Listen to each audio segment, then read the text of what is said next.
Oke, halo, perkenalkan nama saya Giovanni Gracian Diego. Di sini saya akan mengangkat satu tema supply chain management pada salah satu PT yang ada di Kota Kupang. Yang ada di Kupang itu PT PLN Persero. Bertujuan dengan tujuan untuk menyelesaikan ujian akhir semester saya pada mata kuliah supply chain management. NIM saya 2110117, saya kelas B Sistem Informasi Strata 1.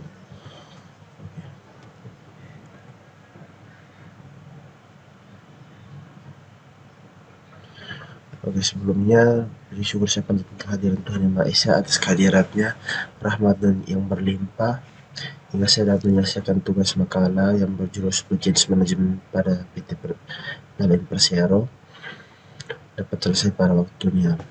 Adapun tujuan penulis makalah ini untuk memenuhi ujian akhir semester pada mata kuliah Supply Chain Management. Selain itu, makalah ini juga bertujuan untuk menambah wawasan tentang supply chain management pada sebuah perusahaan bagi para pembaca dan juga saya sendiri penulis. Saya menyadari penulisan makalah ini jauh dari kata sempurna, oleh karena itu, kritik saran yang membangun akan saya nantikan demi kesempurnaan makalah ini. Oke. Yang pertama itu adalah proses bisnis. Pada PT PLN Persero Kupang adalah salah satu cabang yang merupakan sebuah perusahaan BUMN yang bergerak di bidang kelistrikan yang ada di Kota Kupang dan seluruh wilayah Indonesia. Dalam praktiknya, PT PLN Persero menjelaskan proses bisnis dari hulu ke hilir dan bagi fungsi satu induknya dalam beberapa satuan induk berdasarkan para sistem tenaga listrik, yaitu pembangkit, transmisi, dan distribusi. Selain itu, ada juga unit induk lainnya yang bergerak sebagai penunjang keberlangsungan perusahaan. Yang pertama itu level 1, di mana level ini bersikap kontras atau lebih masing-masing. Ini adalah pusat induk yang pertama. Dalam pusat induk itu ada unit induk pembangunan, yang kedua itu ada unit pembangkit dan penyaluran, yang ketiga itu satuan induk transmisi, yang keempat itu unit induk wilayah, yang kelima itu unit induk unit, yang berikutnya itu yang kedua itu adalah kantor-kantor pelaksanaan untuk masing-masing induk. Itu juga ada induk pelayanan, pengadilan pembangkit.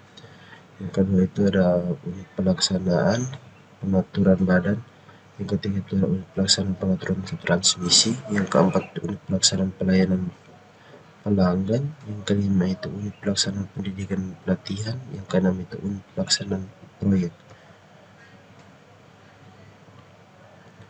Yang berikutnya itu adalah ruang lingkup PT PLN Persero. Seiring dengan kemajuan kehidupan manusia, maka peningkatan kebutuhan akan daya listrik juga semakin meningkat.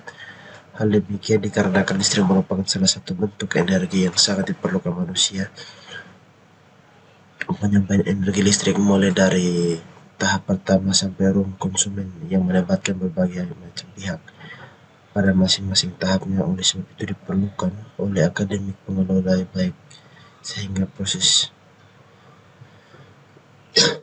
yang panjang tersebut dapat berjalan dengan optimal dan juga penyebaran PT PLN Indonesia menyebar di wilayah yang sudah berada di seluruh wilayah Nusa Tenggara Timur sudah mulai rata karena kebutuhan juga atas listrik. C. Supplier. Pemilihan supplier. PT PLN merupakan perusahaan jasa yang bergerak melayani masyarakat terutama berada di kabupaten.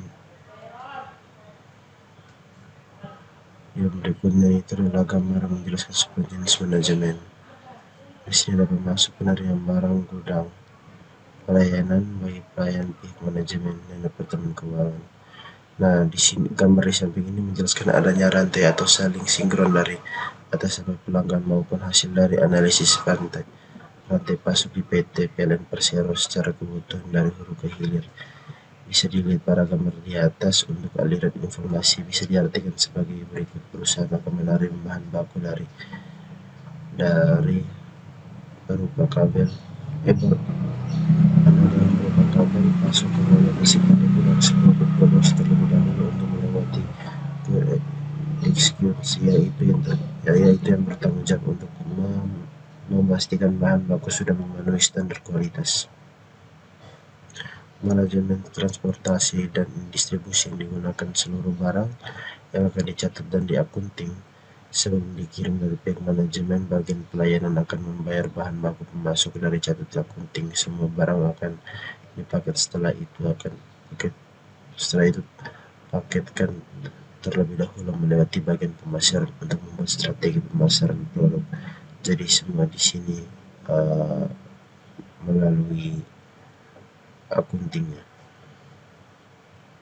Yang berikutnya itu infrastruktur dan teknologi informasi. Pemanfaatan IT di PLN sudah cukup lama, sejalan dengan tuntutan kebutuhan bisnis yang memerlukan dukungan IT, terutama para fungsi pelayanan pada pelanggan. PLN secara nasional telah mempunyai suatu acuan dasar untuk mengembangkan TI, yaitu merupakan rencana yaitu pengembangan TI dapat mendukung dan menyelaraskan dengan strategi bisnis yang dilakukan oleh PLN.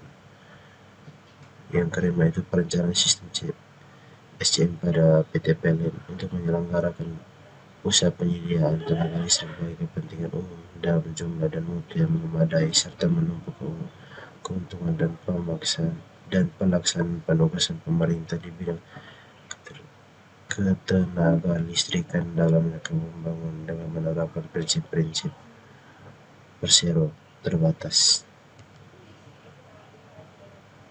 Kesimpulan, penerapan implementasi sistem informasi di PT PLN Persero Kupang membawa manfaat besar yang sangat baik bagi penunjang keberhasilan perusahaan PT PLN Persero dan dapat memberikan informasi yang lebih akurat hingga PT PLN Persero Kupang bisa memperkirakan bahan apa saja yang dibutuhkan masyarakat dan bekerja dalam menunjang profesionalitas pengunduh kita.